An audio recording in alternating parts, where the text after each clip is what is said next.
अस्सलाम वालेकुम दोस्तों, बशीर अहमद बट तमाम क्रिकेट लवर्स को वेलकम करता है बट स्पोर्ट्स टीवी में। इंडियन क्रिकेट टीम ने ऑस्ट्रेलिया को बिल्कुल फ्लैट कर दिया है और बिल्कुल नीचे लिटा लिया है। पर्थ टेस्ट मैच की मैं बात कर रहा हूं। 12 स्कोर के ऊपर 3 आउट हैं ऑस्ट्रेलिया के और इंडिया पूरी तरह हावी हुआ है होम साइड पे। लग ही नहीं रहा कि ऑस्ट्रेलिया ऑस्ट्रेलिया है। और इंडिया की इतनी शानदार, इतनी वीवीआई किस्म की परफॉर्मेंस, 487 पे उन्होंने डिक्लेयर किया, 6 आउट। मतलब अगर वो आउट ही ना होते तो कुछ 700 रन उन्होंने करने थे और 522 रन ऑस्ट्रेलिया को भी चाहिए।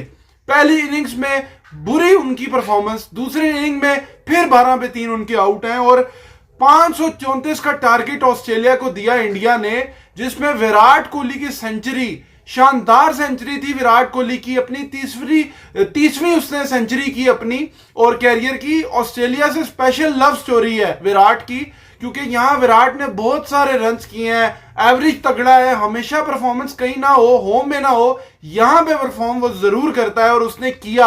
अपनी फैमिली के साथ, अपनी वाइफ के साथ वो सेलिब्रेट और वो चीजें ग्राउंड में लवली जो है ना मोमेंट्स थे, चीजें थी, इस पर मैं बात करता हूं। लेकिन क्या पार्टनरशिप थी यार केएल राहुल और यशस्वी जायसवाल की। 201 रन की पार्टनरशिप उन्होंने की, टोन सेट किया, इंडिया को टेम्पो सेट किया और केएल राहुल के जो रन्स थे ना ऊपर से, वो सिर्फ अकेले उसके लिए नहीं थे, वो जायसवाल को साथ खिलाया। कल भी मैंने बात की थी, 201 रन की इंडिया की हाईएस्ट पार्टनरशिप हो गई है। 191 थी लास्ट टाइम सुनील गावस्कर और श्रीकांत की, और ये उन्होंने जो है ना अपना रिकॉर्ड तोड़ा है अपनी टीम का।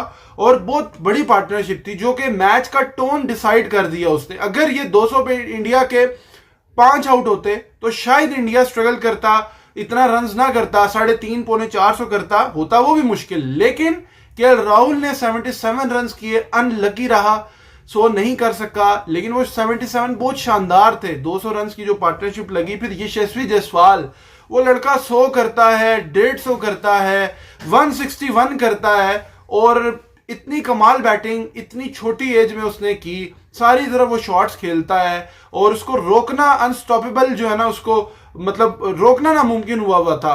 ऑस्ट्रेलियन बॉलर्स को समझ नहीं आ रही थी।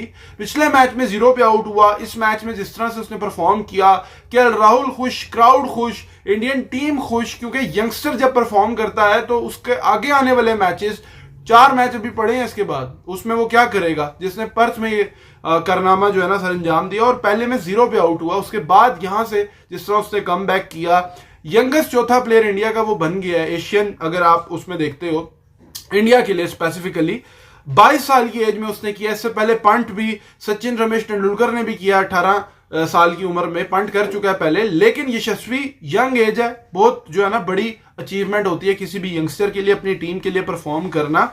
और मतलब बड़ी एक उसकी परफॉर्मेंस है, ये छोटी परफॉर्मेंस नहीं है कि आप चौथे नंबर पे डायरेक्टली आ गए हो। प्रेशर था उसके ऊपर, लेकिन अनलकी रहा, 200 नहीं कर सका। वो एक रिकॉर्ड बहुत बड़ा हो जाता, पहले मैच में ऑस्ट्रेलिया में कर जाता वो। लेकिन जो उसके रिकॉर्ड हैं कन्वर्जन के, 50 को 100 में, 100 को 150 में, वो आपको नजर आ रहा है। ग्रेम स्मिथ के बाद दूसरे नंबर पे जावेद मियांदाद का 100 को 150 में कन्वर्ट करना। छोटा सा कैरियर है उसका, 15 उसने सिर्फ टेस्ट मैच खेले, लेकिन उसका जो एवरेज है वो 58 का ऑलमोस्ट। और ग्रेट्स ऑफ द गेम जहां उनके नाम लिखे जा रहे हैं यहां पे, तो ये बिग थिंग है नेक्स्ट जो है ना इंडियन फ्यूचर के लिए। और विराट कोहली जो है उसने जो है ना सही हाथ जो है ना, सही जो तड़का लगाया ना, वो एंड पे आगे लगाया है, क्योंकि विराट के रन आना बड़े जरूरी हैं इंडियन टीम के लिए। मैंने पहले भी कहा था ये रन करेगा तो इंडिया जीतेगा। अगर विराट रन करता, पहले मैच में किए उसने, आगे उसके लिए चीजें आसान हो जाएंगी। और अपना 7वां सो उसने किया। एशियन बैटर अगर बात करते हैं, एशिया से कोई बैट्समैन आए और ऑस्ट्रेलिया में, उसने 7वां सो किया है। सचिन रमेश तेंदुलकर का 6 सो है उनके भी, लेकिन इसने जो है ना अब सबसे आगे लिस्ट में वो निकल चुका है। और उसकी एक अलग ही लव अफेयर है, लव स्टोरी है। और विजिटिंग जो प्लेयर हैं उनकी तरफ से 9 हाईएस्ट हैं और 7 जो है ना सेकंड बेस्ट पे बराबर विराट कर चुका है। और बहुत बड़ी बात होती है कि आप अवे में जाके 500 दिन हो गए थे, उसके रन आ नहीं रहे थे, सेंचुरी आ नहीं रही थी विराट की, होम में स्ट्रगल, हर जगह स्ट्रगल थी। लेकिन ऑस्ट्रेलिया में जैसे ही गया तो कमाल हो गया, वहां मतलब लग ही नहीं रहा था और वो खुश था, एंजॉय कर रहा था अपनी फैमिली के साथ, वाइफ को वो अपने वो दे रहा था। और क्राउड जो है, इंडियन क्राउड भी खुश था। एबी डिविलियर ने उसके लिए ट्वीट किया, विराट इक्वल टू गॉड, 30वां उसने अपना 100 किया है। और ऑस्ट्रेलिया के खिलाफ आई थिंक उसके कुछ 17 100 हैं इन ऑस्ट्रेलिया, या ओवरऑल अगर उसके देखते हैं तो वो बहुत सारे हैं। लेकिन शानदार किस्म की परफॉर्मेंस टीम इंडिया की। जायसवाल के स्टैट्स आप देखो 15 टेस्ट मैचेस के बाद, विराट के देखो, तो ये देखो ग्रेट्स ऑफ द जो है ना गेम, ये ही यंग टैलेंट बनता है, चीजें बनती हैं। और विराट ने इस पे खुद भी कहा कि जो है ना, I don't want to hang around just for sake of it, I take pride in performing for the country. और उसने राइट मोमेंट पे परफॉर्म किया।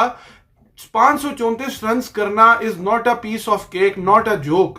ऑस्ट्रेलिया में, वो भी पर्थ में, जहां से टोन सेट होता है, देखो उन्होंने वहां पे इतने बड़े रन्स कर दिए।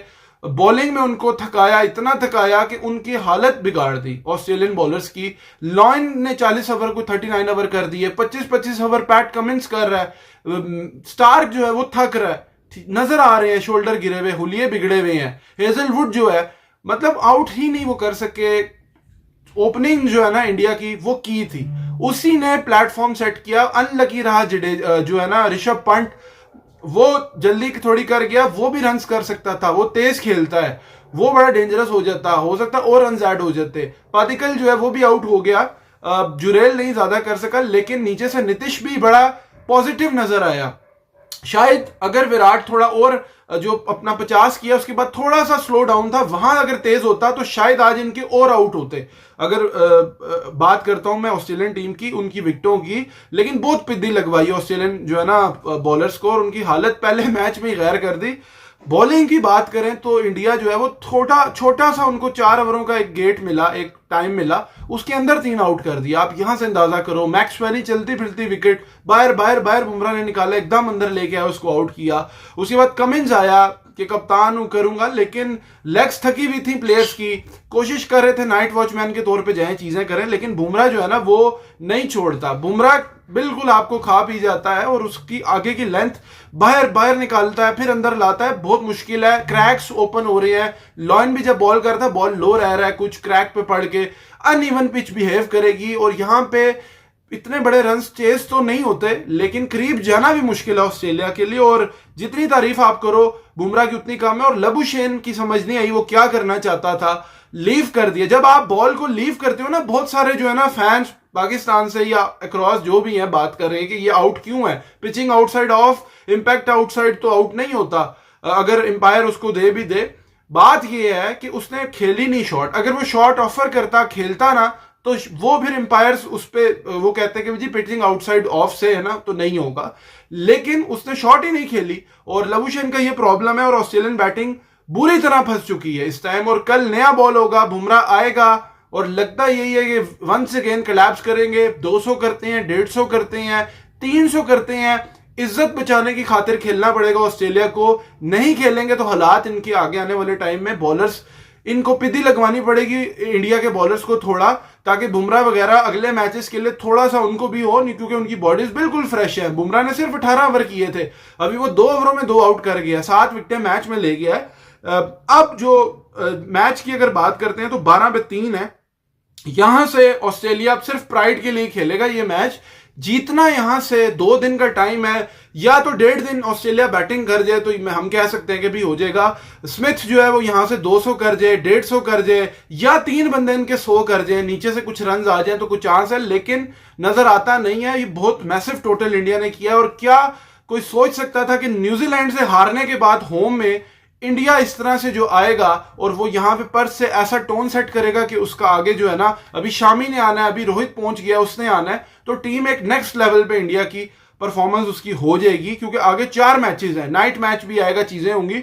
It will be very tough for Australia यहां से कम बैक करना। बॉलिंग जितनी उनसे करवा दी है, उनको भी अब इनको थोड़ा थकाना पड़ेगा। हार जाएं लेकिन कुछ ना कुछ करना पड़ेगा, क्योंकि सीरीज तो वो लगता नहीं है यहां से उनके लिए मुश्किल हो जाएगा, जिस तरह लास्ट टाइम 2 बार से हो रहा है। उम्मीद करता हूं वीडियो पसंद आई होगी। चैनल सब्सक्राइब कीजिए, वीडियो को लाइक कीजिए, और यूट्यूब पे जो बंदा नहीं, ये वीडियो डिफरेंट प्लेटफॉर्म्स पे लगती है, फेसबुक वगैरह पे भी, यूट्यूब पे जाके वहां पे चैनल को मस्त सब्सक्राइब कीजिए, और लाइव स्ट्रीम में आप जुड़ सकें तो वो आपने लाजमी करना है, जो लोग मेरी वीडियो कंप्लीट देखते हैं। Thank you very much.